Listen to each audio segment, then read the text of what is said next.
hata wao FIFA hawana mamlaka kudeclare citizenship ya mtu.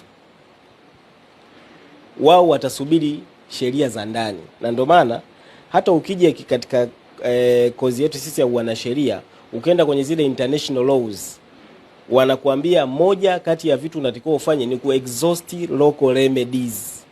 Kabla hujaenda FIFA ni lazima ufate sheria za ndani. Sawa? Sasa unapokuwa umekamilisha zile nyaraka, kwa mfano kama idara ya uhamiaji, kwa mujibu wa ile chapisho la tarehe 25 Januari, lilionyesha huyu mtu amethibitishwa kuwa raia, kwa maana ukienda kwenye level ya immigration tayari amethibitishwa. Katika klabu, kutoka klabu kwenda TFF, na wao pia walisubmit zile nyaraka. Ndio maana mpaka sasa TFF wanamtambua huyu bwana kama ni raia wa Tanzania. Kilichobaki ni baina ya link ya TFF na nani na FIFA.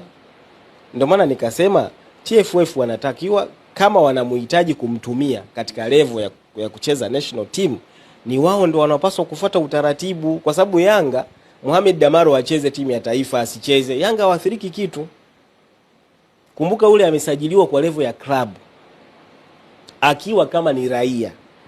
Kwa hiyo kwa mfano leo usipomuita labda Clement Mzize, yani Yanga inaathirika nini?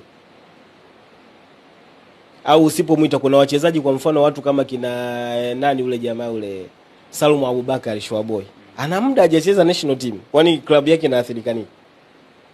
Haiathiriki kitu. Linapokuja swala la national team, hilo ni swala la TFF, ambao wao ndio wana mamlaka ya kusimamia mpira wa nini wa Tanzania.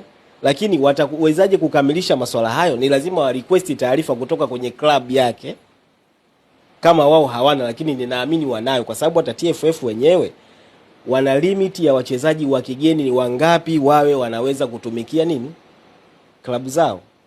Nafikiri mpaka sasa kama hesabu haijabadilika ni wachezaji 12. Si ndio? How comes wewe na mchezaji wa 13 wa kigeni alafu TFF wakae kimya? Manake mpaka wao wamemkubali kwamba huyu ni mchezaji, ni raia wa Tanzania, lazima kuna nyaraka za muhimu ambazo wewe umewawasilishia, wakathibitisha kwamba yes, huyu tuna mtemu kama raia wa Tanzania, kama ilivyokuwa inatumika kwa mtu kama Kibu Denis Prosper. Si ndio? Kibu Denis sio raia wa Tanzania wa kuzaliwa, sio? Yes. Alikamilisha taratibu, ndio maana klabu ya Simba ilimtambua Kibu Denis Prosper kama mchezaji wa ndani, sio mchezaji wa kigeni. Kwa hiyo mimi ninachoelewa ni kwamba unapokuja katika masuala ya national duties, huwezi ukaiavoid TFF kwenye upande wa soka kulitumikia timu ya taifa kwa level ya nani ile national duties. Ni lazima TFF wahusike. Yanga wao ni club, na ndio maana kwenye club yao ina wachezaji wa mataifa mbalimbali.